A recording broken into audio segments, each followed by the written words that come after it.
The water park I worked at last summer obtained a shark statue that was discovered abandoned in a lake. They should have left it there. By Heather Alicia. The summer Texas air hung heavy and thick, clinging to everything like a wet blanket, even as the evening sun dipped low. My name is Oliver, and for me, it was just another shift at Schlitterbahn Water Park. My new maintenance tech gig was a decent step up from pulling all-nighters at Waffle House, even if it meant wrestling with chlorine levels and clearing out gross drains. But tonight's task was different. Tonight, I had to dive to the bottom of the Maw. This wasn't just any water slide. The Maw was the park's newest, biggest, and without a doubt, its most unique attraction. It was a giant slide, but the real showstopper was at the very end. The park owner, Sterling, a dude with more money than sense and a famously macabre taste, had bought it. It was a shark statue, dredged from the cold, murky depths of some forgotten lake. According to Reddit, the statue was a prop from a low-budget horror flick, sunk by its creators to startle unsuspecting divers after production wrapped. I'd seen the pictures online, the ones that popped up if you dared to search for abandoned lake shark statue. They were unsettling, sure, but more fascinating than frightening to me. Just a big, weird piece of art. A quick warning, if you have even the slightest bit of submechanophobia, don't look them up. This massive great white, its head frozen in a bizarre, vague smile that looked almost unintentional. A subtle upward curl at the corner of its mouth that just seemed off. But to me, it looked cool as hell in the pictures. Sterling had spent a fortune retrieving it, then even more having it mechanized. Now, for just a few extra bucks, after a screaming descent through twisting dark tubes, riders were spat into a vast, deep pool where the shark, its mouth agape in that almost menacing smile, loomed directly beneath the surface. Occasionally lunging upward towards the guest with a hydraulic hiss, along a 20-foot track that made the whole pool rumble before the machines pulled it back, making it descend out of sight to the deepest area of the pool, waiting for the next round of unsuspecting victims to trigger the sensor. Tonight, after the last shrieking kid had been ushered out and the gates locked tight, the Maw was silent. Not just quiet, but a profound, almost oppressive stillness that felt strangely peaceful. I ran through my checklist.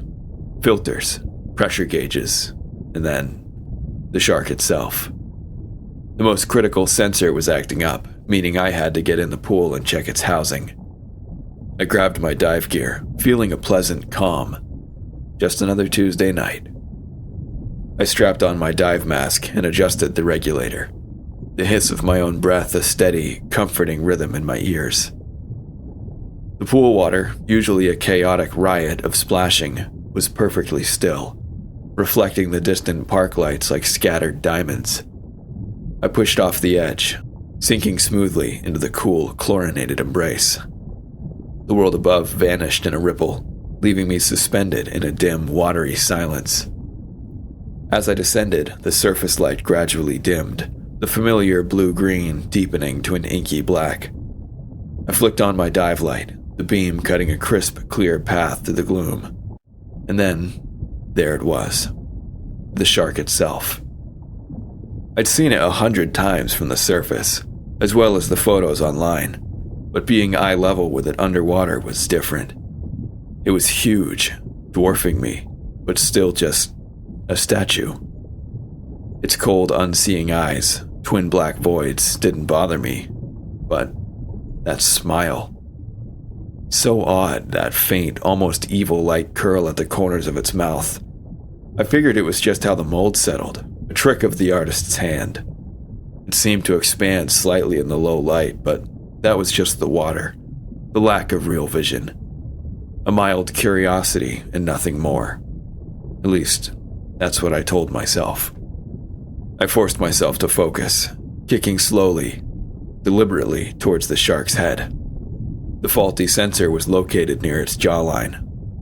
The water directly around the shark was surprisingly clear, almost unnaturally so, as if the massive form repelled the usual murk, granting me an unobstructed view.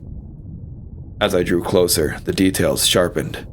The rough, pocked texture of its fiberglass skin, somehow organic despite its artificiality. The perfectly formed teeth, each one a predatory shard. And that smile, the one that just didn't quite sit right, seemed to deepen. Not wider, not more aggressive, just deeper. A subtle crinkle around its mouth that hadn't been there before. I paused, treading water. Must be the angle, or maybe a trick of my dive light bouncing off the contours. I took a steadying breath, the sound loud and calm in my ears. Just a statue, I murmured, the words a garbled bubble. Just fiberglass and hydraulics. I forced my fingers back to the panel, finding the latch. I finally got it open, revealing a tangle of wires. I quickly checked the connections, nudging a loose one back into place. Done. I started to close the panel, already thinking about getting out and grabbing a cold bottle of sweet tea. Just as my fingers brushed the panel to close it, I glanced up. The shark's head seemed to have shifted a fraction, the subtle tilt to the left a bit more pronounced. And the smile, it had deepened. Just a hair more, a hint of something sly, almost knowing in its fixed grin. A prickle of unease finally touched my calm, an uninvited chill under my wetsuit. I blinked, shaking my head. Currents. Gotta be the currents. I pushed off the statue, kicking backward. I felt a deep but very brief vibration that seemed to emanate from around the statue itself. My heart gave a little thump, a nervous flutter. Okay, that was weird. The hydraulics were offline. The park was deserted. I was the only one here. Must have shifted slightly with the water currents, or maybe I'd bumped it. I needed to get this done. I needed to check the track itself, where the shark slid. That would mean swimming past it, to its flank, towards where the tail would be. I hesitated for a fraction of a second, that strange, unsettling feeling growing. But I pushed it down. It was silly to be spooked by a hunk of fiberglass and paint. With a deep breath, I swam past the shark's massive, immobile head, past its still body, until I was almost at the tail end of the mechanism, my back to the shark's in its entirety. I worked quickly, checking the rollers on the submerged track, my light beam dancing over the metal, the familiar routine a welcome distraction from the rising unease. As I pulled my gloved hand back to adjust my light, a sudden sharp click echoed through the water. It was loud, like metallic and unsettling, almost like teeth clinking together. It was too close. My breath hitched, a sudden involuntary spasm. The sound was too precise, too deliberate to have been an accident. My mind screamed at me to spin around, to see, but my body was suddenly paralyzed, muscles locked, refusing to obey. The silence that followed the click was even worse. A heavy, expectant quiet that seemed to hum around me. Every nerve ending in my body screamed wrong, wrong, wrong. I steadied my light, my fingers fumbling, and as I started to attempt to calm myself, a sudden oppressive cold radiated from behind me, making the terror that was in my blood run even deeper with each passing second. It wasn't the water. It was a presence, a chilling weight, a suffocating awareness that filled the space directly behind me. Slowly, reluctantly, as my whole body screamed in protest, my head swiveled and my entire body froze in its tracks. I couldn't breathe. I couldn't move. I couldn't think. All I could do was stare in horror at the sight before me. The shark. It was no longer facing forward, its head merely tilted. No. It hadn't even just tilted further, a gradual nor a deliberate lean into my personal space.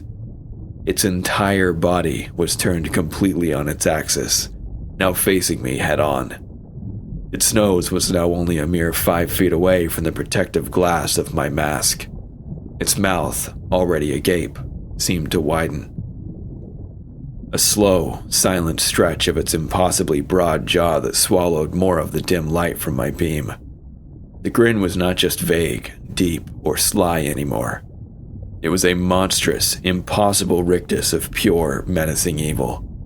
It stretched impossibly wide, pulling back, until its lips seemed to tear, revealing every single one of its impossibly white, jagged teeth, each one a perfect ancient blade. Its eyes, those dead, black, unseeing eyes, were now ablaze with a malevolent, hungry glee, reflecting my own terrified, distorted face in their depth. It was still immobile, as it always had been, still as night, but its expression showed a sliver of hidden mortality that shook me to my core. It wasn't just watching me, it was savoring my terror, a silent yet deafening laugh in its fixed demonic smile, a cruel amusement in its paralyzing gaze. It was alive, and it was playing with me. Oh, fuck. I didn't bother with my tools. I kicked with desperate, frantic, soul-shattering force, propelled by pure primal terror through the water. The silent grin of the maw, its eyes lit up with sinister delight, burned itself into my mind. Its own special brand of terror. I clawed my way upwards, kicking and thrashing, desperate to break the surface, to escape the crushing darkness. My lungs burned, screamed for air, the dim outlines of the surface lights shimmering tantalizingly above. I was halfway there, a choked sob bubbling from my throat when I couldn't help myself. I took one last terrified, agonizing look back. The track was there, but the fucking shark was gone. Nothing but the wavering reflection of the park lights and the silent, swirling chlorine. No. I thrashed and kicked furiously towards the lights that swore me my safety. My eyes playing tricks on me, every bubbly wave from my erratic movements that momentarily obstructed the few inches of clear vision I had was a fin, and a flash of a gigantic tooth. The surface seemed 1,000,000 miles away. The fear that I would be pulled back down to the bottom of the darkness, the second before I finally reached the safety of the dock, weighing me down. But I scrambled out of the pool, tearing off my mask, my breath coming in ragged, painful, heaving sobs that racked my whole body. I stumbled backward, away from the wooded edge, my gaze fixed on the water, watching it slowly settle. The placid surface, a cruel lie. I knew it wasn't empty. That fucking thing was still there, somewhere. And I knew, with a horrifying, absolute certainty that stole my breath, that it had just let me go. For now. That was my last night at Schlitterbahn. I put in my 2 weeks the very next morning, no explanation given, just a flat, I'm done. Sterling called me multiple times, begged me to reconsider, even offered a bonus. Oliver, please. I'm not sure what happened, but we can fix this. Just tell me what you want. Give me a number, man. I'll match it. But I just hung up. I couldn't set foot in that place again, especially not near that pool. The thought of that black fucking abyss beneath the water of that pool was enough to make me gag. As it would turn out, the park closed down for good a few months later. The official line was unforeseen operational difficulties, but everyone knew it was just code for, we can't tell you why, but it's bad. A few days later, Sterling just dropped off the face of the earth, and no one has seen or heard from him in a year. They never mentioned the shark in any capacity. It was never spoke of again. Almost like they had done their due diligence to erase the fact that it even existed. I don't know what happened to it, if it was ever moved again, or if it just stayed there along with the rest of the park, abandoned and waiting in the depths of the now disgustingly unkempt water. I hope to God no one ever finds it. Not in that pool, not in any lake, ever again. May it be lost forever. But unfortunately for me, it doesn't matter if it's hidden from the rest of the world. I see it every night. That grin, those eyes, just before it vanished.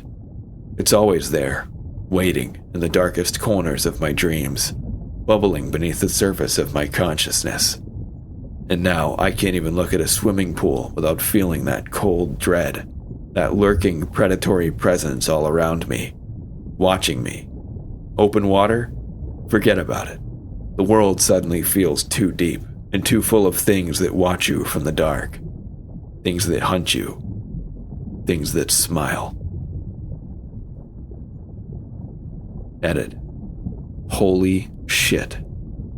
A breaking story on the news tonight immediately caught my attention while I was eating dinner. A group of parents are desperately pleading for anyone who can give them information on the potential whereabouts of their missing children.